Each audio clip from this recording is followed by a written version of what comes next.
In this monopod character, we have a leg, one single leg. This is very basic version of rigging, because we may not give advanced controls like foot roll, toe roll, etc. We just try to understand the very basics of the rigging, simple eye candle, simple joints, controls. So it's very basic level rig what we are trying to do now. So to start with, I would firstly make sure that the rig is placed on the ground and freezed and clean. In studios, generally when it comes to rigging, it is good to do the UV unwrapping for the texturing department and simultaneously send it to texture painting and rigging at a time. But UV should be done. That's one thing really important. So after texturing, rigging should be done. Or if you want to save your production time, you want rigger and the texture artist busy, so you can do texturing and rigging at the same time, but make sure that the UVs are done for the model. So I would like to start by creating joints. Okay, so I'll place a joint here. I'll place a joint here, and I will place a joint here, or maybe here, and then a joint here. So I would add this into a layer and then put the joints there. Normal, say UVs has to be done for the model.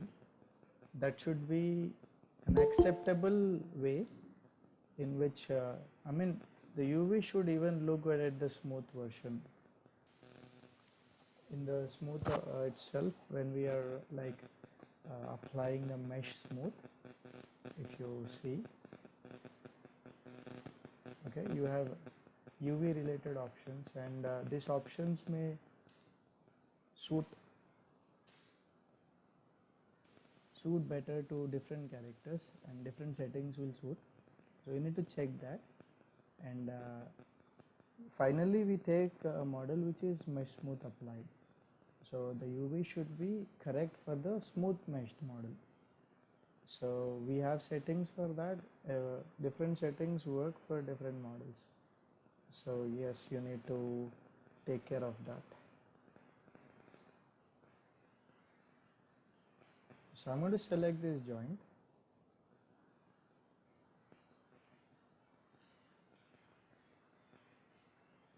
And I'm going to name this as the hip joint.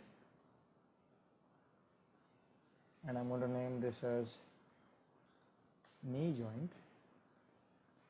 I'll name this as ankle joint,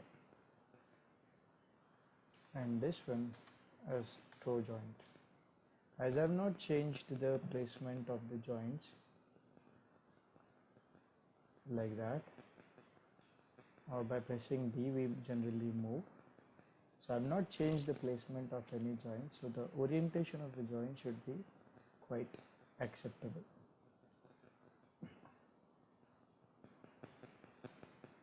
I will choose the joint again, and this would be a new set of joint I am creating from here till there.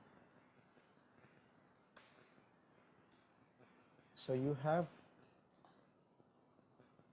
okay, let's call this as head joint, and let's call this as head end joint.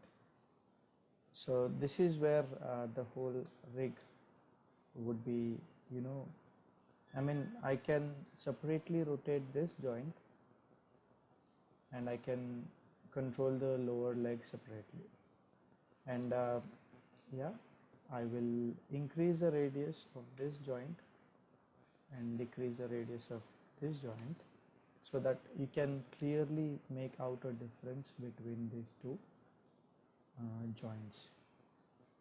So we will create a circle. This circle is a NURBS circle. I'm selecting the vertex points.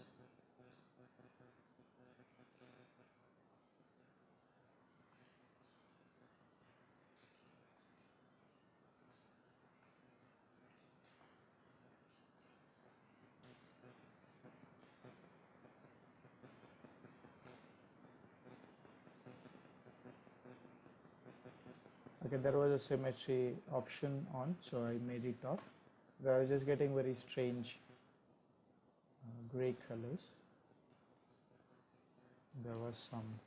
Okay, so I've got the control. I'll add it into the controls layer.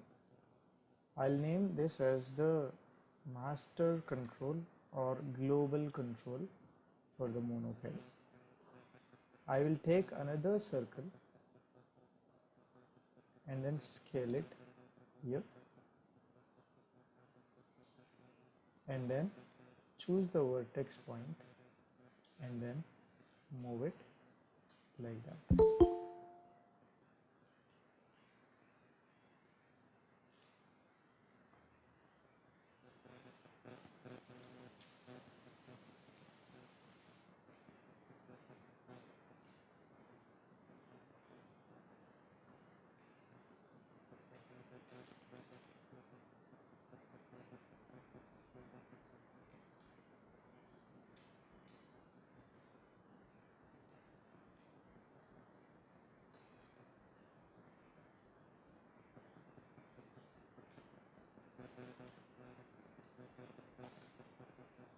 So let's call this as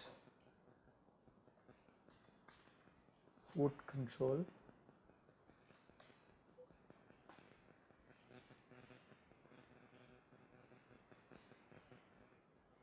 I'm applying the freeze transformation. So as I said, I'm not going to do any complexities, just want to keep things very simple. Generally foot has certain controls we generally do. I'll discuss that in later sessions. So this is the control what I am really looking here, and I'm going to take a circle and then snap it at that particular point like that. I'll also select this point and then snap it there. So this is the control which I move, rotate and get control over the head and the bottom part. Let's control COG, let's name this as COG control or pelvis control or root control, whatever. Different studios will have different naming conventions, rules for the names. So naming is really important in rigging, because you might be handling a very complex hierarchies.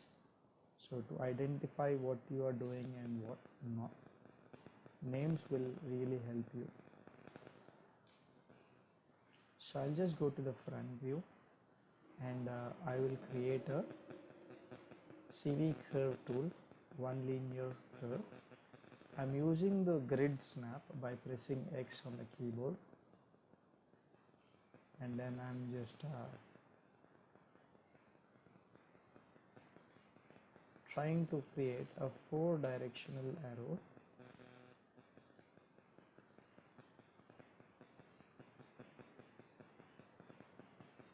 Like that. I was just snapping on different grid points, and then I will modify the placements of it by using scale tools.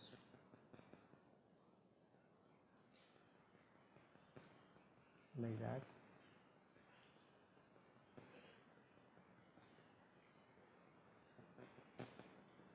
So I'll call this as pole vector control. I'll set the pivot point to the center, and I'll select that control.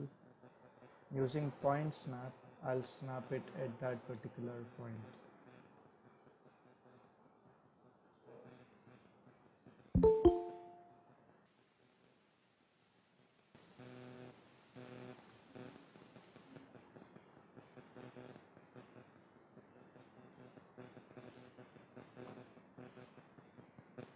There are certain points we consider while placing the pole vector controls placement, because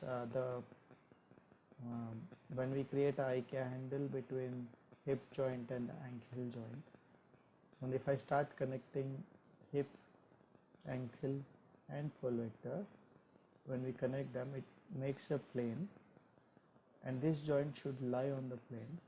There are certain things we generally consider while placing this control, but as I have created the joints and the controls on one single plane, which is the YZ plane of the world space, so it should not create a much of problem in this method. If the leg was cross, then we should have gone for other methods. So I will choose the IK handle. I'm using the rotate plane solver. So I'm selecting the hip joint. So I need to I'm not able to rightly select the hip joint here. When I'm clicking, it is selecting head joint. So the other method to do is from the outliner.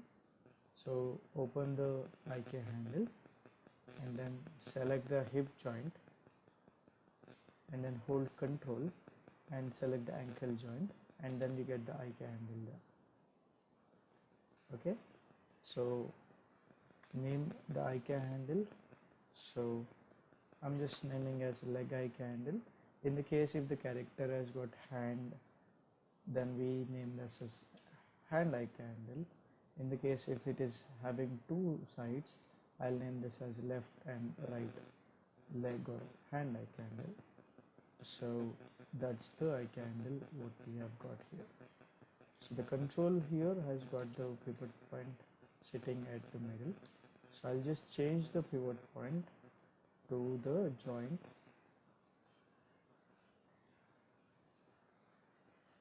like that. Okay, so I'm going to select the control, which is the foot control, and I'm going to select the IK handle, and I will apply point constraint with the default settings, and then when we select the control and move, the leg will move with that. Now I'm selecting the control and I'm selecting the joint, the ankle joint, and I'm going to constrain them with the orient constraint. So when I rotate this, the joint should rotate, but the local rotation axis of these two joints the control and the joint may differ. To avoid any, let's say if I don't use maintain offset, you see the joint has oriented so that the local rotation axis of the control and the joint are aligned with each other. To avoid this thing, I will enable maintain offset, and then it should do perfectly. I select the control, move it, I select the control, move it, and rotate the control, and you see the rotation also. The next thing I would like to do is I will select the pole vector control, and I select the IK handle, and I will choose this constraint called pole vector constraint. When I select the control and move, the knee joint will twist like that, which I want here. This control, when I move, this joint should be moved with that. So select the COG control and the hip joint, apply point constraint, and I just move it. Rotating this control should not affect anything on the joint. That's why I have not given parent there, because when I rotate this, the joint may rotate and may give some odd results, so I'm not doing that. Next thing is I'm selecting the COG control and the head joint, and I'm going to give parent constraint. Why? Because I'm going to select that and then rotate. The head joint should rotate like that. So that's how I do the controls thing. Now I select hip joint, I select the knee joint, I select the ankle joint, I select the head joint. I've not selected the end joints like toe and head end joint. I've not selected them. So I've selected the rest of the joints, and I'm selecting the geometry, and I'm applying bind skin, and I'm going to choose selected joints because I've selected joint by joint, and these are the bind joints which will bind with the geometry, and that's why I'm choosing this, and then I'm applying the bind skin.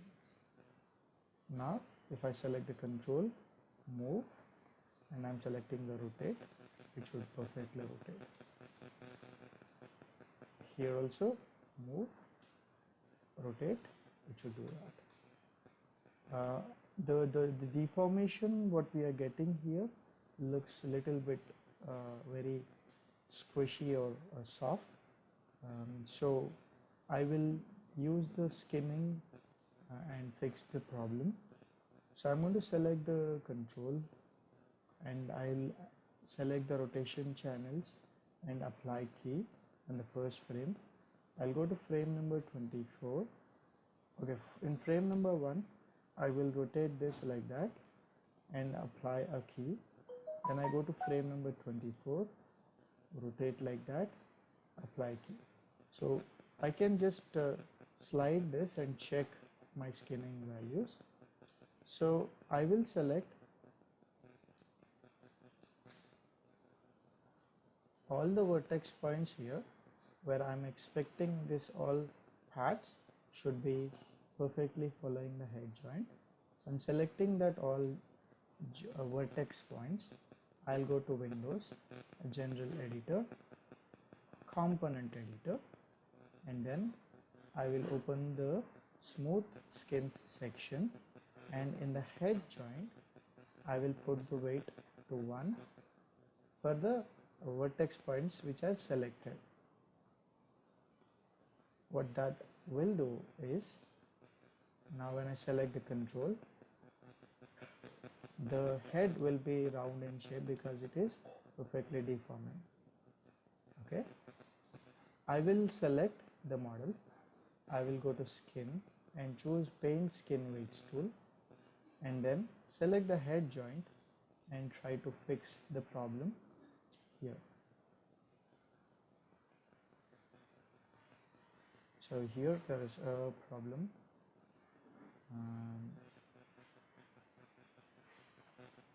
There was no weight here, so I've taken the value of 1 and I've fixed that. I don't know why the weight has not come.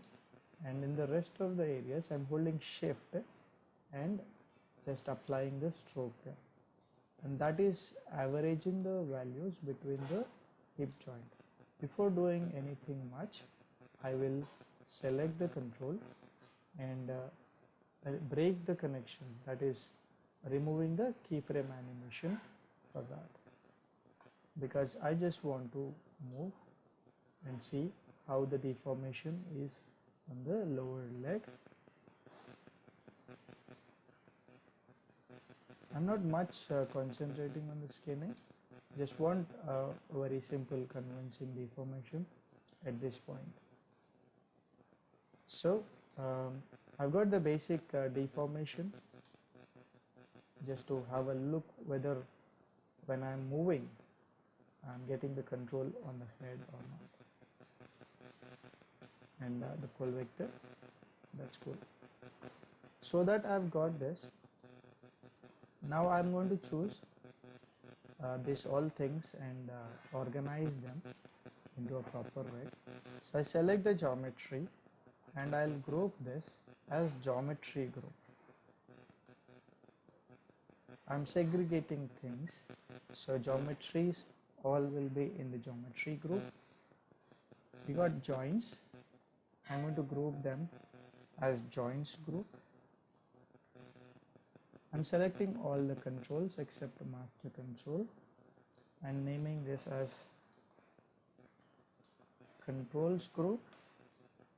I'm selecting the IK handle and I'm naming this as extras, and select all these 4 groups and group them, and if possible you can select these 3 groups, which is joints, controls and extras. I'll group them into transform group, and this one I'll name this as no transform group.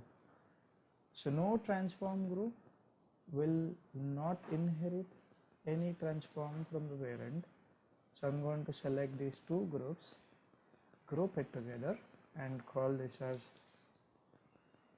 Uniped rig group.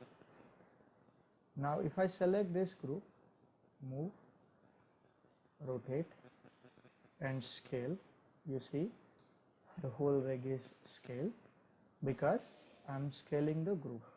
In this group there are groups which need the transformation applied from the parent, so I put that transform, and the geometry may get a double transform. I'm selecting this inherits transform and making it on, and when I move the group, you see the geometry is moving more than what I'm moving the rig, which is called double transform, because the geometry is moved because of the transformation by the group to the child, and the joints are moving from the parent to the child, and joints are moving the geometry because of the skinning. So skinning is one transformation and parent to child is another transformation. So that is, we are getting double transformation. So to avoid that, I am selecting in no transform group, inherit transform off, and that should fix this problem here. So now I get this thing. You can also select certain groups and set their visibility to off, like that, and also you can select the controls and what controls you are going to use, attributes you're going to use, keep their visibility off, and the rest of the channels right click and say lock and hide them. Okay, before doing this I need to select the master control. Okay, I'm selecting the master control and the Uniped rig group. I am applying parent constraint, which will allow me to move and allow me to rotate.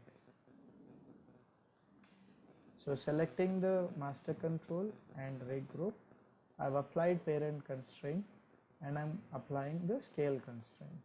Why? Because scaling this will scale the rig as well. So I'm going to select this control, lock these channels and hide these channels. So the channels are no more in this control. You can't really scale the control anymore. Very similarly, we have this control here which should be moved, and we don't rotate that controls, we use lock and hide them. This control will move and get rotated, and we don't really want this control there. So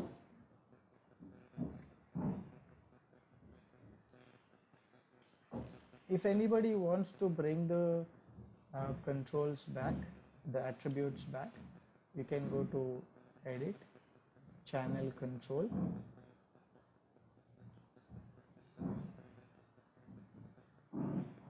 We have this rotation, translation controls here, which are in the keyable state. You can move them to, they are keyable, they are visible, these are locked, these are hidden. So you can select the scale controls here and just move them to this side. So you got that controls, and these controls to be moved from this side to this side, so they are now unlocked. So you can lock and hide at a time. So that's how this rig can be done. Just check it out. This model was very simply created. I took a sphere and built my own character. You can do that and try this rig by yourself. Thank you.